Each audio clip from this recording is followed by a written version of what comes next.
Hello students, welcome back to this session on electromagnetics or EMFT, and today in this session we are going to talk about the spherical coordinate system. What is spherical coordinate system and why it is used? We have already talked about the cylindrical and Cartesian coordinate system. If you have still not watched my previous video, I recommend you strongly to watch my previous video first because I will be taking some content from those videos. So here we are talking about the spherical coordinate systems. It is used whenever we have the spherical kind of symmetry. Whenever we have to represent each and every point of spherical objects, then spherical coordinate systems will be used, like in the case of the radiations from the antenna. Okay, so those are having the spherical symmetry and those can be easily represented with the help of spherical coordinate system. If you have seen my videos on the antenna, you must be knowing that I was using the spherical coordinate system there. So here, like this is a spherical object, and what all parameters are required to denote a spherical object? I require r, which is the radius, I require phi, which is the azimuthal angle, and I require theta. So what is r, theta and phi?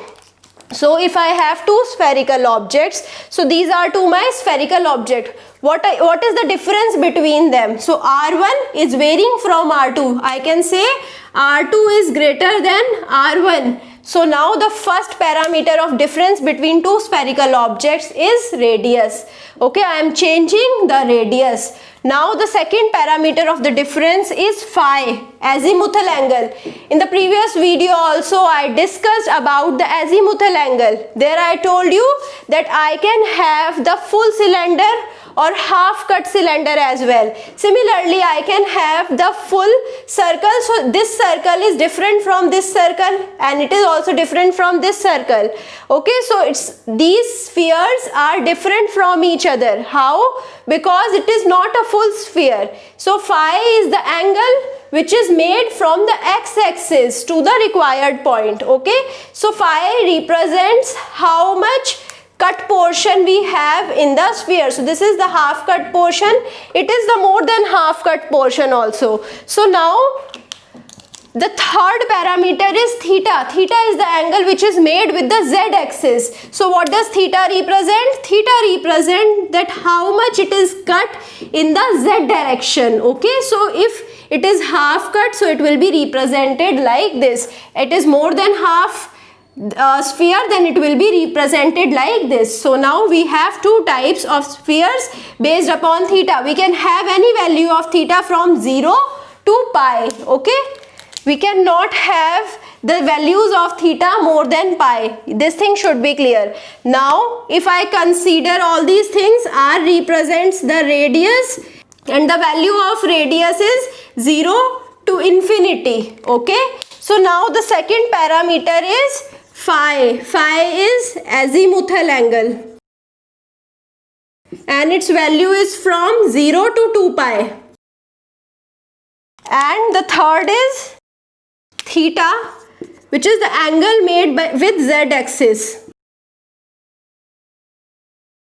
and its value is from 0 to pi. So now I know all of the three things that is required to denote any spherical object: r, phi and theta. So now if I have any point P, I can denote this any point P as a vector with the help of the unit vectors in the direction of r, theta and phi. So if the unit vector in the direction of r is ar and in the direction of theta is a theta and in the direction of phi is a phi. So this is how I can denote any vector P. So P is a vector and these are unit vectors in the direction of r, theta and phi. Now if I need to denote the mod of P or the magnitude of P, it is given by under root r square plus theta square plus phi square. So this is how I can represent any point in the spherical coordinate system. Now we'll be seeing what is the relationship between the two coordinate systems.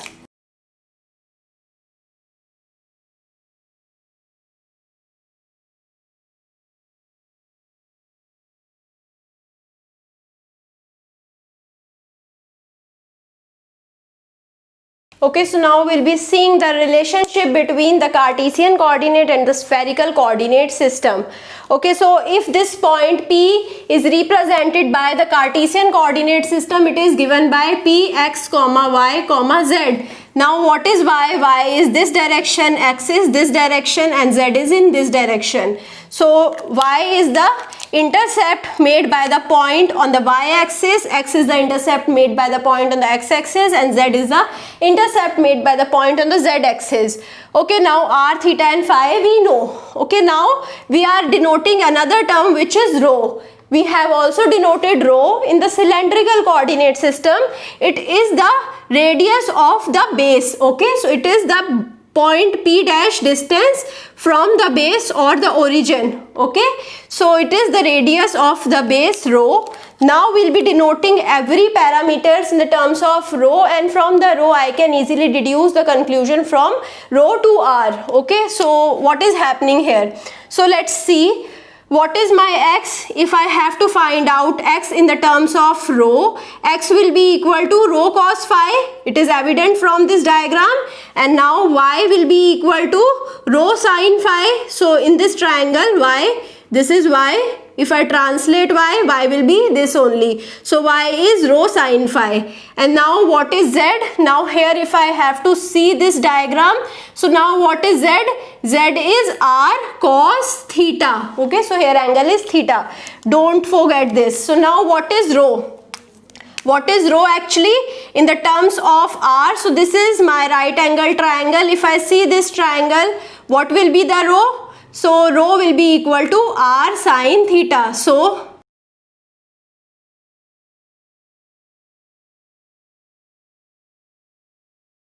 what is rho? In this triangle, if I translate rho, rho will be this direction, rho will be this distance. So this distance is given by, in this triangle you can see this is r, this is theta, then rho will be given as r sin theta. So now I know what is rho, I know x, y and z. So now I know in the spherical coordinates we don't have any parameter rho, so we'll be replacing the value of rho is equal to r sin theta. So x will be given as, in the place of rho I will be putting r sin theta. So here I'll be having r sin theta cos phi as x. So what is y? In the place of rho again I will be putting r sin theta. So y will be equal to r sin theta sin phi. Now what is z? Z will be equal to r cos theta. So now from here you can directly see the relationship between xyz coordinate and the r theta phi. So if I know r theta phi, I can find out what is x, y, z points. Okay, so now we'll be seeing the reverse of the relationship. So I have three equations. Now I will square all these three equations and I will add. So x square plus y square plus z square will be equal to r square sin square theta cos square phi plus r square sin square theta sin square phi plus r square cos square theta. Now what I'll be doing? I will be taking r square sin square theta common here. So here I'll be having r square sin square theta cos square phi plus sin square phi. Okay, so now here I will be having r square cos square theta. So now I know cos square phi plus sin square phi, it is 1. So now here I am left out with r square sin square theta plus r square cos square theta. Again I can take r square common and here I am left out with sin square theta plus cos square theta, which is 1. So it is r square basically. So what I deduced, x square plus y square plus z square is equal to r square, or I can say r is equal to under root x square plus y square plus z square. Now if I know x, y, z, I can easily find out what is my r. So this thing should be clear. Now coming to the theta and phi. Okay, so now from here I can find out theta. So from this equation, cos theta will be equal to z upon r So okay, I took z this r this side, so I know what is r. So r is under root x square plus y square plus z square. Now right hand side just contains x, y and z. So now theta will be equal to cos inverse z upon under root x square plus y square plus z square. So this is my theta. Now coming to the next parameter, which is phi. So now from these two equations I can easily calculate phi. I can divide these two equations. So x upon y will be equal to, y upon x will be taking, so it will be directly equal to tan of phi. So now phi is equal to tan inverse y upon x. So now from these three equations, this is the first equation, this is the second equation, and this is the third equation. From these three equations we calculated what is the relationship between the spherical coordinate system and the cylindrical coordinate system. So now here I know this term, so now we'll be seeing what is the effect of the dot product. So we have the unit vectors AR, A theta and A phi. So AR dot AR is equal to A theta dot A theta is equal to A phi dot A phi. So these are equal to, in the dot product they have how much angle between them? So they have 0 angle, so they'll be having, the output will be 1. So because cos of 0 is 1. Now AR dot A theta is equal to A theta dot A phi is equal to A phi dot AR is equal to 0. Here the angle is 90 and cos of 90 is 0. So here the dot product will be 0. Now cross product. In the cross product what I'll be having? AR cross A theta will be giving me A phi. A theta cross A phi will be giving me AR. A phi cross AR will be giving me A theta. So if I am doing the reverse, then what will happen? I'll be having negative sign as well.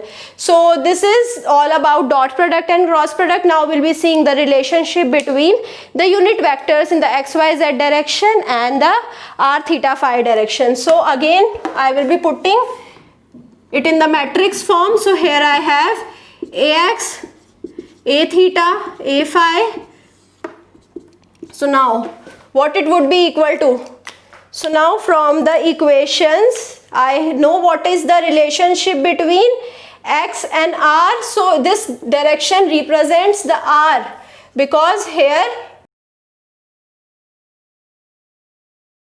we have the unit vectors AR, A theta and A phi. So here we have the relationship between x and r. What is the relationship between x and r? Here we have sine theta cos of phi. Okay, so now here we have sine theta sine of phi. Here we have cos of theta. So now if I need to find out the relationship between theta, so I will be differentiating it with respect to theta.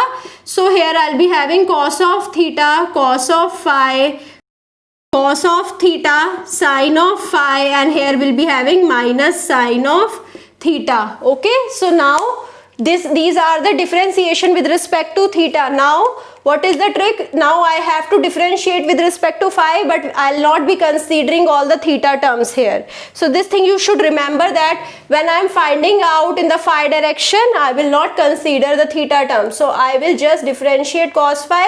It is equal to minus sine phi. Sine phi cos phi. So here we don't have any phi term, so here it will be 0. So now you can find out the relationship between AX and AR, A theta and A phi. So how I can write AX? AX can be written as sine theta cos phi AR plus cos theta cos phi A theta minus sine phi A phi. Okay. Similarly, I can find out AY. So this is actually AY and this is AZ. So now here AY will be equal to sine theta sine phi AR plus cos theta sin phi A theta plus cos phi A phi. Now similarly I can find out AZ. So AZ will be equal to cos theta AR minus sin theta A theta, and 0 into A phi will be 0. So these are the relationship between AX, AY, AZ and AR, A theta, A phi. Now if I have to see the reverse of the relationship, so what I'll be doing, I will be taking this matrix this side. So here I'll be having inverse of this matrix. So now how I can write AR, A theta and A phi, it will be equal to this matrix. So here I have sin theta cos phi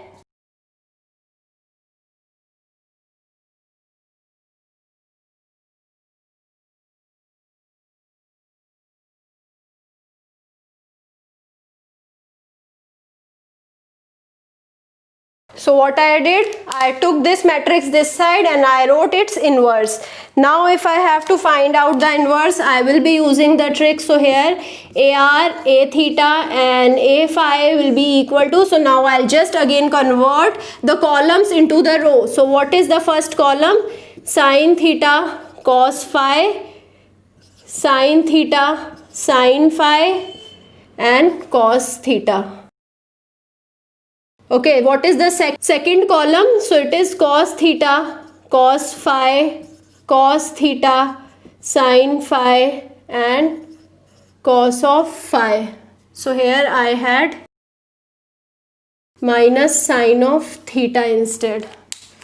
Now third column, so here I have minus sin of phi, cos of phi and 0. It is multiplied with AX, AY and AZ.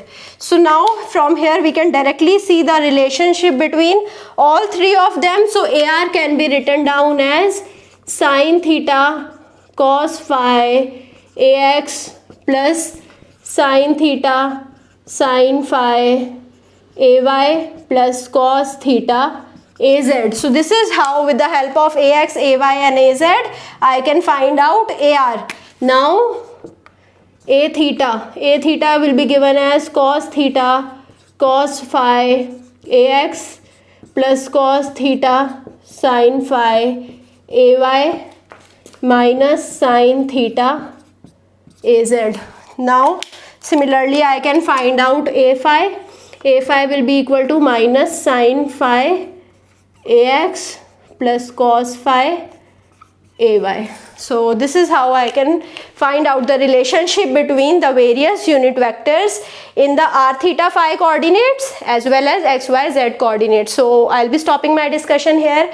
I hope you understood each and everything about the three types of coordinate systems that I discussed: Cartesian coordinate system, cylindrical coordinate system and the spherical coordinate system. If you still have any doubt regarding any of these concepts, you can put the doubt in the comment and I will try to resolve it as soon as possible. I hope you like this video. If you like it, share it with your friends, subscribe the channel and also push the like button. Thank you so much.